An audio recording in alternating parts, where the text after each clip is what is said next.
Hello and thanks for clicking on the video. Today is the beginning. A challenge like no other. Well, maybe for me, but today we embark on a journey, an excursion full of adventure, planets, animals, ships, and quests alike. Today begins the challenge I'm setting out to complete in 2025, the 500-hour challenge in No Man's Sky. Let's get into it.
Guys, I've been itching to play No Man's Sky for a while now, and since I started streaming again, I figured, why not create a fun video series where we get to see what a 500-hour playthrough in No Man's Sky looks like. Hell, a 250-hour playthrough would still be impressive, but I figured that I share this experience for anyone who will watch, because who doesn't like adventure? A little bit of action, mystery, romance. Okay, not that one, but you get the idea. The challenge rules. Well, not rules really, just guidelines to how these videos are going to go, so you get a good idea of the direction or the vision I have going on in my brain here. Every week we're going to play about 10 hours, no less, but it may overextend a little bit, but that won't matter too much, I don't think. I'll be putting these videos out in more of a story-driven experience, so I'll be recording everything, but it will be cut down into a small story hour by hour and post these videos every week on Wednesdays, which is today. While most of it may be a story, I will bring you into the action quite a bit as well as we experience things that might be important or maybe funny, crazy kind of experiences as we go. There might be a cute animal that has to be seen. I mean, come on. So let's begin, shall we? I wish I could tell you this playthrough started in some extravagant manner, but in truth, it started out how every playthrough starts with No Man's Sky. Getting off the crappy planet that it starts you on. I mean, this time we got to start on a planet with radiation fun. I mean, come on. Complete with immediately having to fill my radiation meter, storms, and the weird animal or two. I mean, if you're new to the game, the introduction is great. It comes complete with an introduction to your tools, the controls, and even your ship. However, seeing I have probably started over 100 plus games of No Man's Sky since 2016, I think I know how to install the terrain manipulator on my multi-tool. Now that I say that out loud, I think I kind of get it. The game is not terribly complicated once you get going, is all I'm saying. So naturally, how does one start No Man's Sky? Find the ship. My knight in shining armor that will get me off this planet and transport me through the stars. That is, well, until I fix it. Well, thanks to me streaming this, I was actually just mindlessly farming material, so I actually had everything I needed when I did get to the ship. I didn't have the hermetic seal. They won't let me make that yet. So, an 800-meter trek ensued with a fun little storm to wound me on the way. Those yummy rads. Yeah, we're at 10.3 rads, which I guess is a lot. I don't know. After a few animal scans and a long walk out of the way, we made it back to the ship, a quick smelting of ferrite dust, and we were off. Finally, off the planet, off of our first planet. Our first stop was a frozen moon and some difficulty landing. Whoa. Oh, I'm gonna hit the tree. How do I land? There we go. Just trying to remember the buttons. Come on, I mean, I kind of forgot the buttons. I haven't played No Man's Sky in a while now, but After being accosted by a sentinel for harvesting a plant... Oh. Oh, these guys. These guys. They don't like when I do stuff. Of course, the first thing I did as soon as I got off the ship was scan animals. It's addicting. I have a little bit of a problem when it comes to scanning animals. I just enjoy it. It's really fun. However, that was cut short by personally witnessing an animal atrocity. Chill! Jesus, it was a baby! It was a freaking baby, dude! A quick copper mine gave me access to one of our first fun things in this game, bases. The plan is to build some really cool things later on, but we kind of need a hut to get started. Unfortunately, my trip to space didn't yield a paradise planet, so we went back to the frozen moon and slapped down a quick hut before the storms got to me. Let's get inside. I was, however, able to find the last animal on this planet, so we were able to grab some early nanites, which is always a win and will become important for later technologies later on.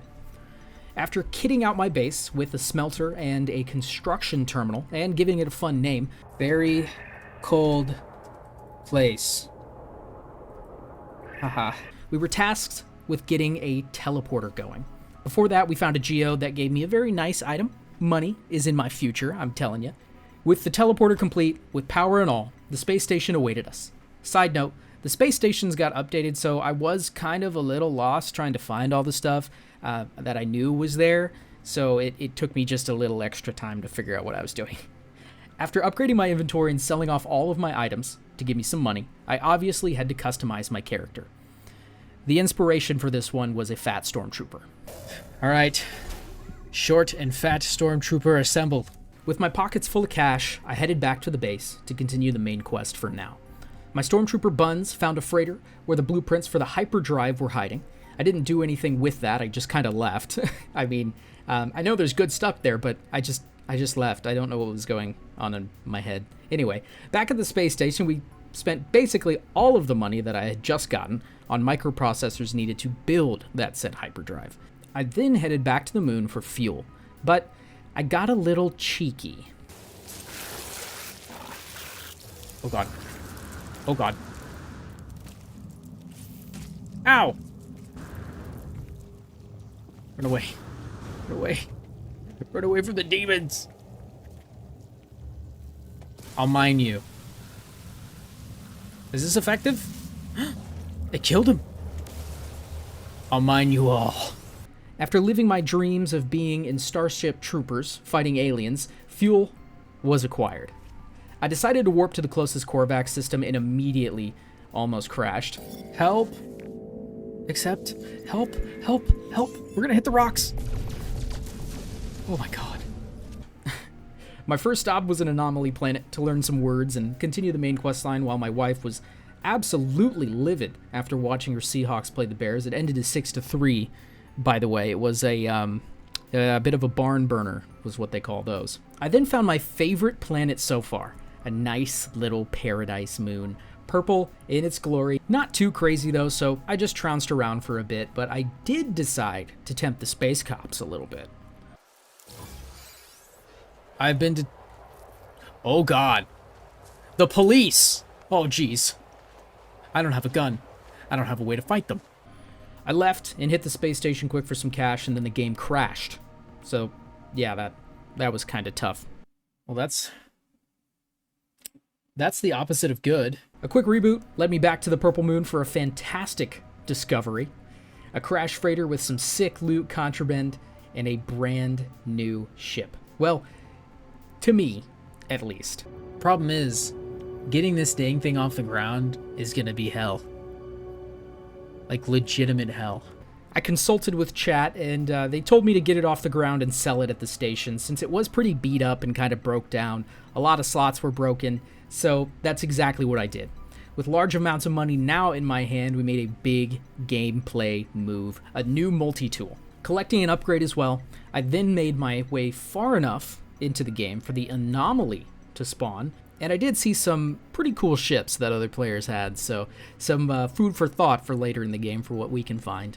Finally, kitted out with a new multi-tool, I was set up perfect for Hour 3. Grinding money.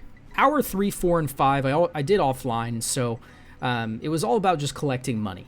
I jumped back to the first system we started in, and I got to work. The reason I came back here, though, was because I was looking for ancient bones. They're usually the easiest, and in those first systems, the sentinels don't necessarily jump at you crazily, and ancient bones also don't prompt them to attack. So that's kind of what we wanted to do. The goal was 40 million, so we could buy a crazy good fighter to carry our beginning game. But first, me finding some ants. Oh, what is that? Ugly critter. All critters. Oh my god, these are awesome. Right. Now that's out of the way, I began to grind, and it went a lot like this.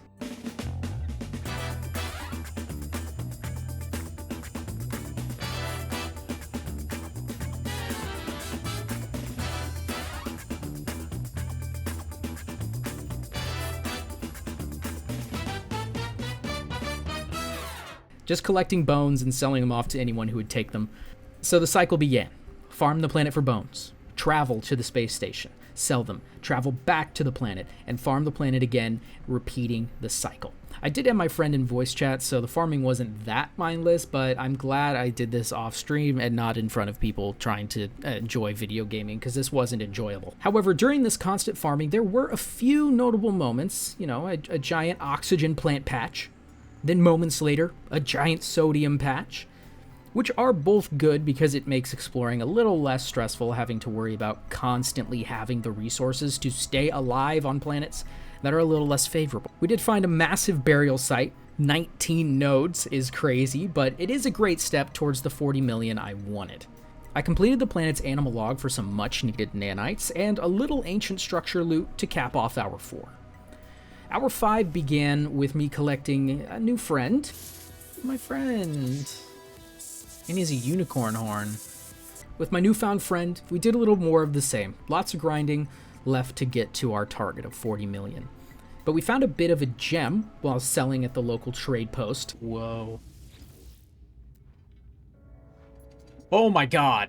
Finding that multi-tool was huge, honestly, because it is basically maxed out, and it's easily going to be the multi-tool for possibly the entire playthrough, to be honest. I mean, it's full slots, S-class. I mean, it's the perfect one. It's the perfect one for now. The grinding continued that led me to a crash freighter for some notable loot. I then wanted to test out the multi-tool, so I kinda got into some trouble with the space cops. You can't handle this. I'm too OP. We're spawning mechs now.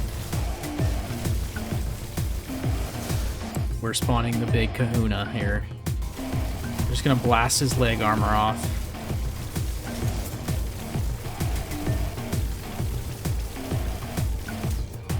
Get him, please. Yes. Yes. After one sentinel walker down by cheesing him inside a factory, I realized this multi-tool was going to be awesome. I took a short break to jump on the anomaly to grab some scanners for my ship to find the best galaxies for ship searching. I was about at 28 million at this point, so I grinded for, about 10 million more before we set out our search. And so my final budget for the ship was 37 million, just a little over that. I decided that was enough and began my search for our fighter. Now, Hour 6 and 7, before we get into this, I just wanted to let you know, I burned 2 hours looking for a starship.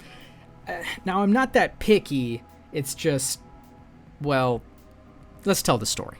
The first galaxy I arrived in was a 3-star economy Viking system. I found some nice starships, however, they weren't really what I was looking for. My main idea was a beefy fighter. There are fighters, and then there are beefy fighters. Regular fighters are great for fighting, but that's, about it. S-class ships had hardly any more storage slots and tech slots than my ship that I currently had, so I decided to move on to see what else we could find. My next stop was into a pirate system, and that immediately propelled me into a freighter battle. Oh my god, I'm killing everybody. Oh my god. I'm not escaping. Heck no, we're not escaping. Goodbye. We got a little lucky with an S-class freighter and an A-class frigate, but it was nice to finally get a freighter that we can build upon for the later. So the search for the ship continued in this system, but it was fruitless. Their solar ships have the same problem. S-class ships wouldn't have more slots than what I already have, so I didn't really want to do that. I needed a ship that has slots so that I can build upon the technology to get a really well-rounded ship, but these other ships weren't going to kind of let me do that. I was going to fill out the tech slots way faster than I wanted to, so my next jump was into another Viking system. However, we ran into a dreadnought. Oh god. Incoming 6 torpedoes. Oh my god, it's just like Star Wars. Oh geez. I'm having some difficulties. We gotta just do this. This battle felt like I was propelled into Star Wars to kill the Death Star, and so that was really fun. I didn't understand the mechanics until it was a bit too late, so unfortunately and sadly, the ship it was attacking died. But I did finish off the dreadnought, so later in the playthrough, when we do come across those again, we should finish them with fairly good ease. With that out of the way, it was back to a planet.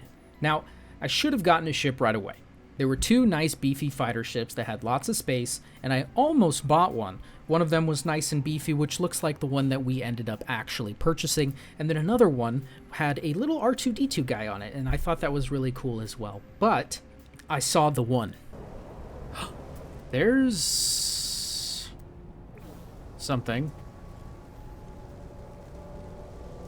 No, it left. I kind of want that.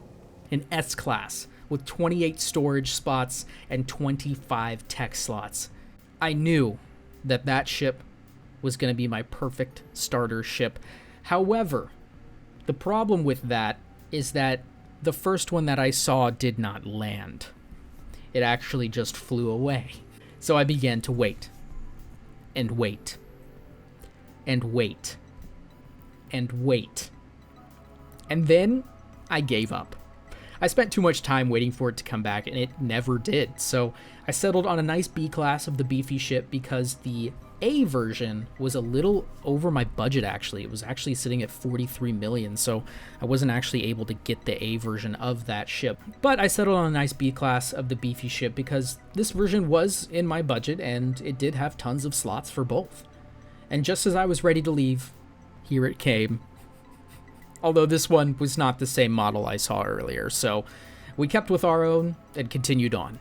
Now, hour 8, we jumped back on the stream, and so after a quick little show off of some of my progress, because my stream hadn't seen what my game had looked like for 6 hours now, they only saw the first 2. So after a quick little show off and a sentinel fight, I started onto my main path for the stream, or for the last 2 hours, to upgrade the ship to carry us through the beginning hours.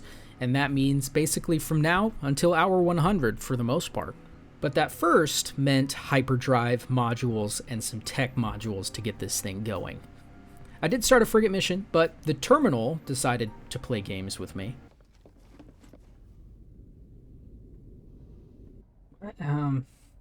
Wasn't there a room here? Didn't I? You know, I could have swore I thought I put a room right here. No Man's Sky, this is not okay. I had a control center here, and it's freaking gone. Just evaporated. The room's back. Not gonna fall through the floor, am I? So we started with our first planet, discovered by Teoh 6 years ago. We needed copper.